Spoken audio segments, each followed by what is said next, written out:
So with all these things, with the supersonic flight that we could have, the incredibly tall buildings that we could have, with the huge rockets that we could have, we keep finding ourselves when it comes to finding engineering solutions to the problems we face as a species, or when we wish to go beyond a mark of ambition set in the past by ourselves, or put in, or achieve something greater than what's gone before in the past. Like, we keep finding ourselves in these positions where we're not making progress and we're going backwards.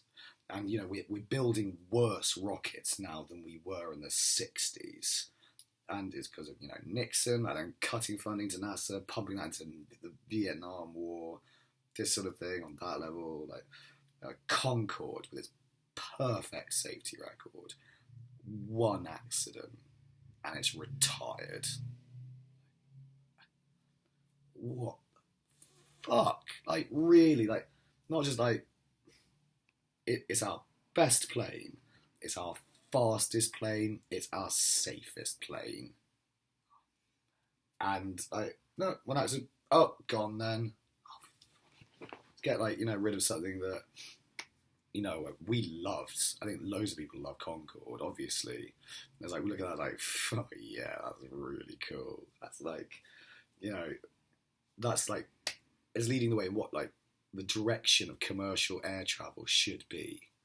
No more of this wasting time, these horrible long haul flights. We'll be one day we'll all be on Concordes, surely. I know aviation fuel's expensive, but guess what else I happen to know now?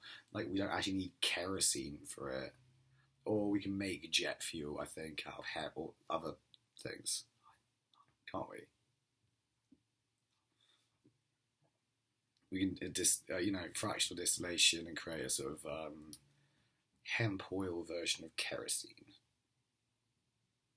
Or we can, start using electrics for all infrastructure, save the oil, the crude oil, and use it as aviation fuel if we need it. And again, can we fractionally distill all of it into aviation fuel? Guess we couldn't. Oh well. But yeah, you see what I mean?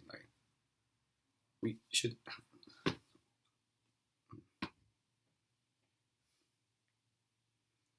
How can Concorde use more fuel than?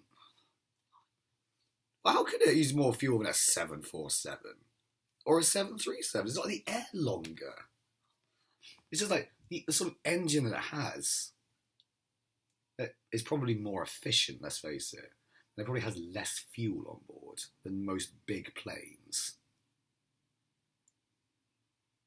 It's because they want to sell more fuel, isn't it? Oh, fuck you. Oh, come on.